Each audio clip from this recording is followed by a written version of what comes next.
일단 기본적으로 우리가 늙는다는 거에 정의가 좀 달라요. 젊은 사람들은 보고 나이 드신 분들은 을 좀 봅니다. 젊은 사람 기준으로 얘기했을 때에는 저는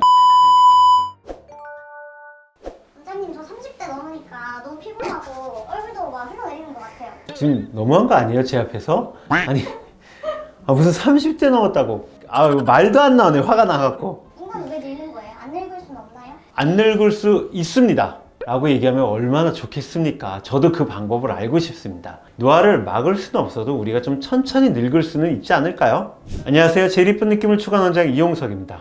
노화 단어만 들어도 느낌이 묵직하네요. 자, 노화란 무엇일까요? 시간이 지나면서 신체와 정신이 변화하고 기능이 저하되는 과정입니다. 단순히 겉모습의 변화뿐만 아니라 실질적인 세포, 조직, 장기 그리고 생리적인 기능이 점차 쇠퇴되는 현상이죠. 노화는 그럼 언제 올까요? 그리고 어떻게 늦출 수 있을까요? 자, 우리는 매년 똑같이 서서히 늙어간다고 생각하지만 실제로는 그렇지 않습니다. 사람이 노화 과정에 대한 새로운 연구 결과가 제시돼서 굉장히 큰 화제가 되었었는데요. 사람이 매년 나이를 먹을 때마다 똑같이 서서히 점진적으로 늙는 게 아니라 총 3번에 걸쳐서 확 늙는다는 겁니다. 18세에서 95세까지 4,263명의 혈액에서 혈장을 분리하여서 그 중에 일부 단백질이 노화에 따라 수치가 올라간다는 것을 발견했습니다. 특히 눈에 띄게 급변하는 시기가 바로 34세, 60세, 78세입니다.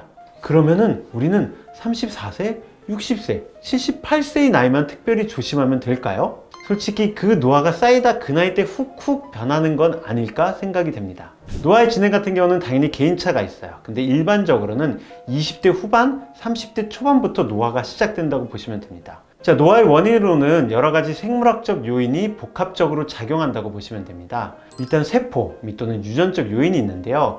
텔로미어의 단축, DNA 손상 같은 것들이 있고요. 신체 데미지가 축적됩니다. 활성산소라고 하죠, 요즘에. 또는 단백질 변형이라든지. 그리고 세포 내 미토콘드리아 기능도 저하가 되죠. 시간이 지날수록 에너지를 비효율적으로 사용을 하게 됩니다. 그리고 환경적 요인 및 생활 습관이 또 원인일 수도 있겠죠. 자, 복잡하게 말씀드렸지만 결국 나이가 들면서 노화가 따라온다는 뜻입니다. 노화 속도에 영향을 주는 요소는 유전적 요인이 20에서 30%고 나머지는 전부 다 생활 습관입니다. 운동, 영양 상태, 술, 담배, 자외선, 그리고 스트레스, 요즘엔 수면도 이슈가 되고 있죠. 자, 그렇다고 한다면 노화 속도를 좀 늦출 수 있는 방법은 없을까요? 항산 음식을 섭취하고 운동 꾸준히 하고 수면도 7시간에서 9시간 정도 자고 스트레스도 줄이고 건강한 인간관계를 유지해 주는 것이 도움이 됩니다. 결국 노화를 늦추는 법은 건강하게 사는 법이랑 일맥상통하죠. 원장님이 생각하시기에 이 중에 제일 중요한 게 뭐인 것 같으세요? 저는 수면이라고 생각합니다. 다행히도 제가 좀 동안인데 저는 기본적으로 잠이 많아요. 무조건 잠을 7시간 이상은 자고요. 보통 9시간 자긴 합니다. 잠을 자는 동안은 우리가 스트레스를 따로 받지도 않고 자외선도 안 쪼이게 되고 많이 자면은 술을 먹는 시간도 줄 거고 담배를 피는 시간도 줄 거고 얼마나 좋습니까? 단점이 있다고 한다면 잠을 많이 자니까 운동할 시간이 없어요. 그래서 운동은 병원 내에서 열심히 좀 뛰어다니면서 여러분들을 만나고 있습니다. 또 하나 안 하면 진짜 확 늙는다 이런 게 있어요?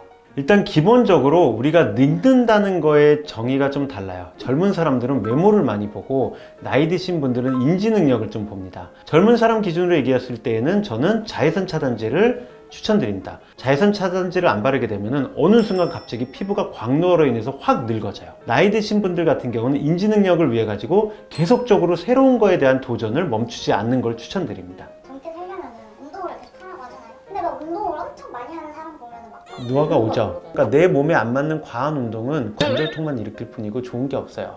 그냥 적당한 운동이 좋은데 언제나 그런 게 문제예요. 적당한 음식 섭취, 적당한 운동, 적당한 수면 이런 식으로 얘기하는데 그 적당한의 기준이 사람마다 너무너무 달라요. 즉 아무도 모른다는 거죠. 5시간만 자도 나는 개운해라고 한다면 그분한테는 5시간이 맞는 걸 수도 있어요.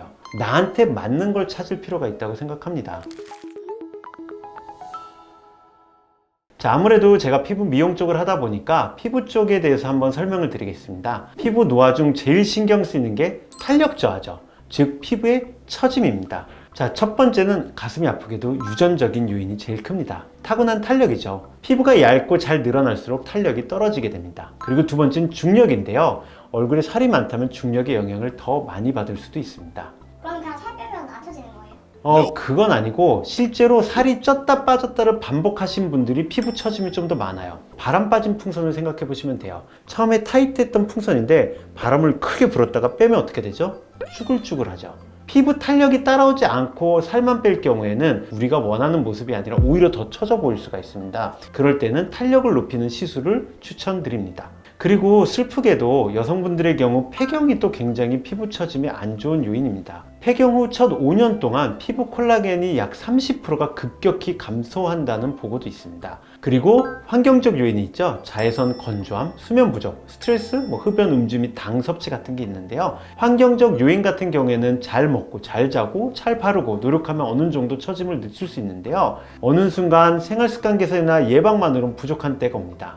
이때는 뭔가 전문적인 도움을 받아야 하는데요. 우리가 흔히 얘기하는 고주파, 초음파 시술이라든지 콜라겐 스킨 부스터라든지 아니면은 레이저 리프팅 같은 거를 통해 가지고 피부의 탄력을 높여주고 우리의 사라졌던 콜라겐을 재생시킬 수가 있습니다. 오늘은 노화에 대해서 알아봤는데 어떠셨나요? 노화는 인간이라면 누구나 겪는 자연스러운 과정이지만 생활 습관을 잘 관리하면 건강하고 활기찬 삶을 더 오래 유지할 수 있습니다. 노화를 늦춘다는 것은 사실 삶의 질을 개선하는 것과 같은 맥락이라는 생각이 드는데요. 오늘부터라도 건강한 습관을 시작해 보시길 바랍니다. 오늘 영상도 도움이 되셨다면 좋아요, 구독, 알림 설정 부탁드립니다. 끝까지 시청해 주셔서 감사합니다. 모두 예뻐지실 겁니다.